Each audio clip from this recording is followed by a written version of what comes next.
start tonight with the latest information about a Valley football coach, someone we entrust our kids to, who was taken into custody on felony charges.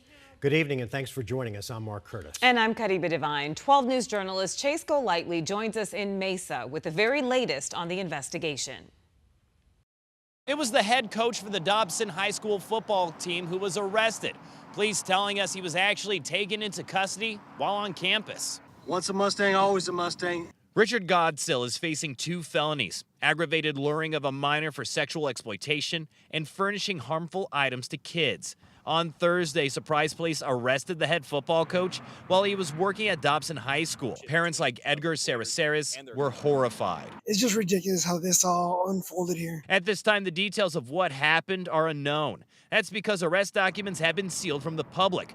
During Godsill's initial appearance, prosecutors made that request to the judge because they say his arrest is part of an ongoing sex trafficking operation. We're just hoping to not compromise that ongoing investigation. However, police did say Godsill's alleged crimes did not involve any students at Dobson High. Still, parents are concerned that someone whose students were supposed to trust may have committed crimes against children. Our kids are not in danger, but then again, who knows who might be out here in Dobson High doing the same. It's really hard to determine, especially in an in-person situation when somebody is a predator, because they're so good at blending into their surroundings. Lisa Hansen is the CEO and founder of Power Over Predators and Mothers Against Child Exploitation.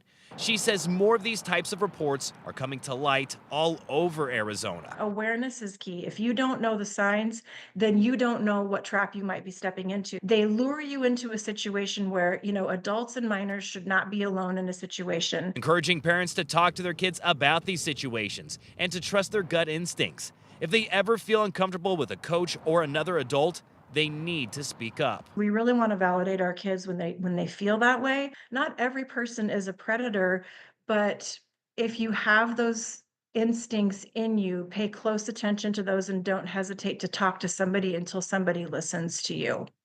Mesa Public Schools tells us Godsill has been employed with the district since 2019 and is currently on administrative leave.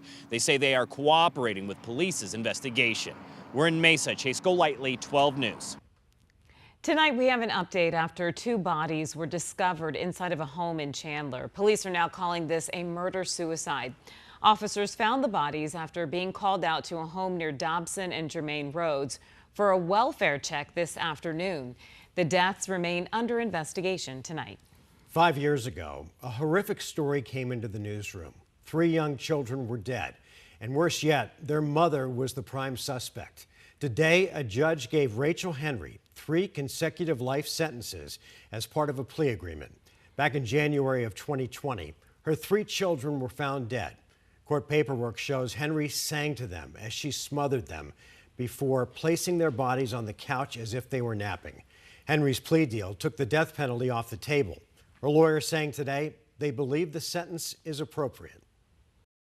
I would like to say that she will be punished for the rest of her life. Not only will she be imprisoned and given no chance to get out, but she will live with the knowledge of the gravity of her offenses and must live with without the loving presence of her children for the rest of her life. Henry, is there anything you wish to say? No, Judge. Oh, okay. Of course, the big question that remains is why? Why did she do it?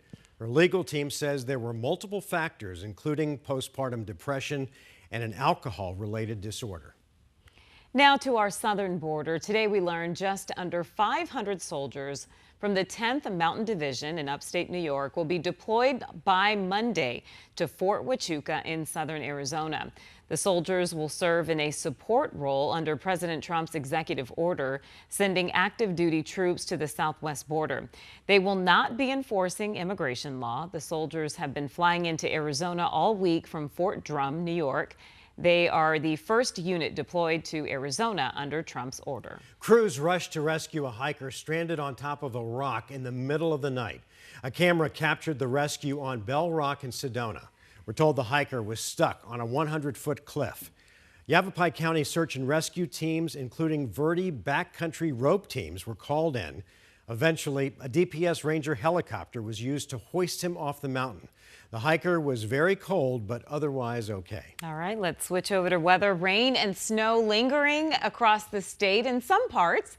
Meteorologist Chris Dunn is walking us through what we can expect for the rest of tonight and into the weekend. Chris? Yeah, our latest storm system is kind of trying to wrap up here. The last of the rain is moving out, still holding on to some parts of the state, as Caribe mentioned.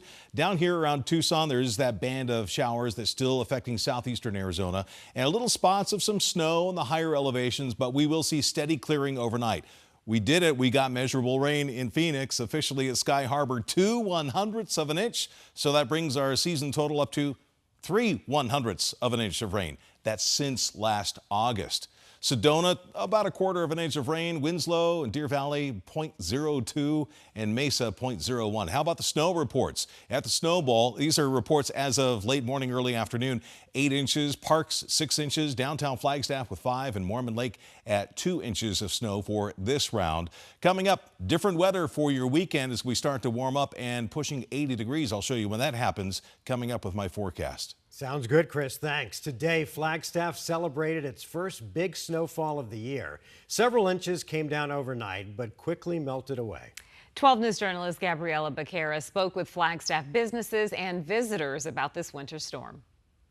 A snowy sight worth waiting for. Seeing actual snow coming from the sky is great. Several inches of snow fell from the sky in Flagstaff throughout Thursday and Friday. At times, just a light flurry, and at others, chunky snowflakes, which left a heavy wet snow on the ground. It's mixed feelings, but mostly positive. Glad to have the moisture for sure.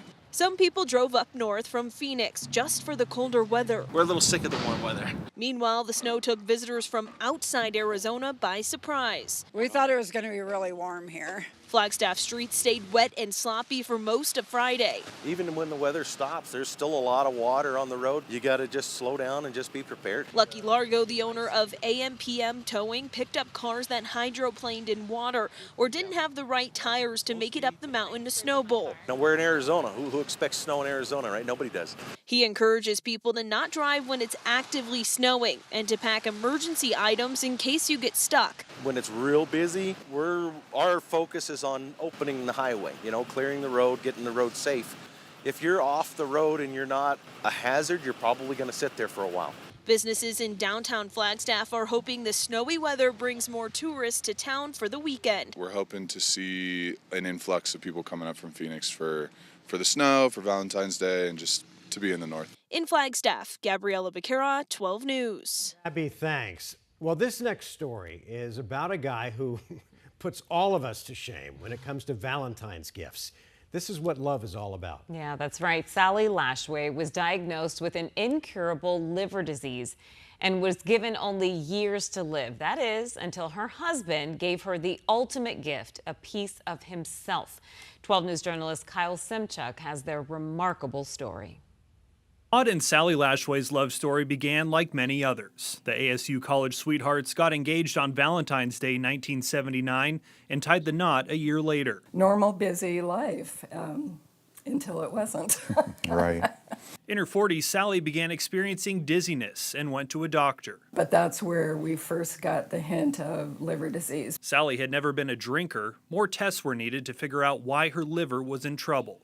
The diagnosis was dreadful for the active mother of 2. His final comment was, "Live your life." Sally had primary sclerosing cholangitis, a rare chronic disease that slowly damages the liver's bile ducts. There was no cure, and doctors told Sally she would need a liver transplant in 5 to 7 years. We have to move on this. Todd had questions and went to the American Liver Foundation's website to learn about his wife's disease, ultimately discovering that he could possibly be a living donor. In my mind, I had already made the decision that I was going to volunteer, which means I had to kind of clean up my lifestyle act a little bit because I was obese. I was, and you drank like every other normal young person did. At the time, Sally didn't know what Todd had already committed to. Her health remained stable for several years and she continued working as a child development specialist. But in 2008, her symptoms worsened. Dr. Byrne looked at me and said, "It's time." Sally's liver was shutting down and she needed a life-saving transplant. She would be too low on the list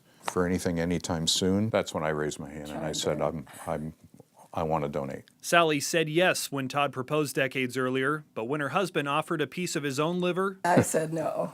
because how could we possibly consider both going into surgery and not coming out, one or both of us. Todd was a match and passed all the screening tests. In June of 2008, they drove to the Mayo Clinic in Phoenix. A nurse came up and she had a mask on, and I looked at her eyes and I knew who she was. She was a friend of ours from church. That was just like such a vision. She was so angelic. For me to see those eyes that I recognized gave me total peace. Todd went under the knife first. A surgeon removed 60% of his liver, which would soon be part of Sally. He decided he needed to have his lunch break, so he had a sandwich in between the two surgeries. A few hours later, Todd and his daughters got the news they were praying for. The liver's attached and it's working, and I'm sure it was woohoo. 17 years later, we call it liverversary. Yeah.